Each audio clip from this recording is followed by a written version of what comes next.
നമസ്തേ. സുഭാഷിതം.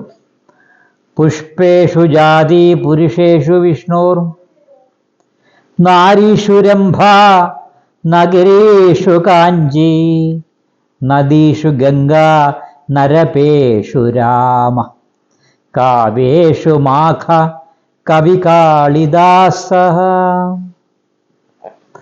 ഇവിടെ പറയുന്നത് ഏതൊക്കെയാണ് വൈശിഷ്ടമായ വിശേഷതയുള്ള കാര്യങ്ങൾ എന്തൊക്കെയാണെന്ന് ഇവിടെ സൂചിപ്പിക്കുകയാണ്.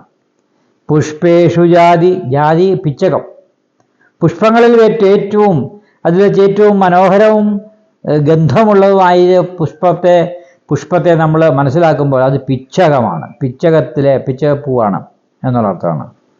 എന്ത് മാനദണ്ഡമായാലും പിച്ചകത്തിനാണ് പുഷ്പങ്ങളിൽ വെച്ച് ഏറ്റവും വലിയ വൈശിഷ്ട്യത്തെ നിലനിർത്താൻ സാധിക്കുന്നത്. പുരുഷന്മാരിൽ ഏറ്റവും വിശേഷതയുള്ളത് വിഷ്ണുവിനെയാണ് പുരുഷന്മാരിൽ ഏറ്റവും മഹനീയമായ വിശേഷതയുള്ളത് എന്നാണ് ഇവിടെ സൂചിപ്പിക്കുന്നത്. സ്ത്രീകളിൽ രംഭ തിലോത്തമമാരൊക്കെ പറയുന്നത്, അതിലെ രംഭയാണ് സ്ത്രീകളിൽ ഏറ്റവും വിശിഷ്ടയായ വൈശിഷ്ട്യമുള്ള വിശേഷതയുള്ള സ്ത്രീ രംഭ. പട്ടണങ്ങളിൽ കാഞ്ചീപുരം ഉള്ള പട്ടണമാണ് ഏറ്റവും വലിയ പട്ടണം. അതിനപ്പുറത്തൊരു പട്ടണത്തെക്കുറിച്ച് നമ്മൾ ചിന്തിക്കേണ്ട എന്നാണ് ഇവിടെ സുഭാഷിതത്തിൽ പറയുന്നത്.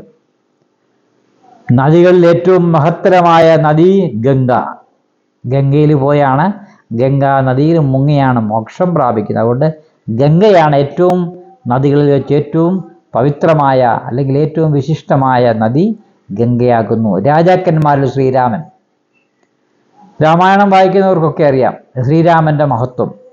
എങ്ങനെയായിരിക്കണം ഒരു രാജാവ്, എങ്ങനെയായിരിക്കണം ഒരു മകൻ, എങ്ങനെയായിരിക്കണം ഒരു ഭർത്താവ് എന്ന എല്ലാ വിധത്തിലും ആ രാജാവിൻ്റെ കൃത്യമായ കടമ നിറവേറ്റുന്ന ഒരു ആൾ ആരാണെന്ന് ചോദിച്ചാൽ ശ്രീരാമൻ തന്നെയാണ്. അപ്പോൾ രാജാക്കന്മാരിൽ പ്രഗത്ഭനായ വിശിഷ്ടമുള്ള വൈശേഷികമായ പ്രത്യേകതയുള്ള ഒരാൾ അത് രാമനാണ്. കാവ്യങ്ങളിൽ മാഘം. ഏറ്റവും നല്ല കാവ്യം ഏതാണെന്ന് വെച്ചാൽ മാഘമാണ്.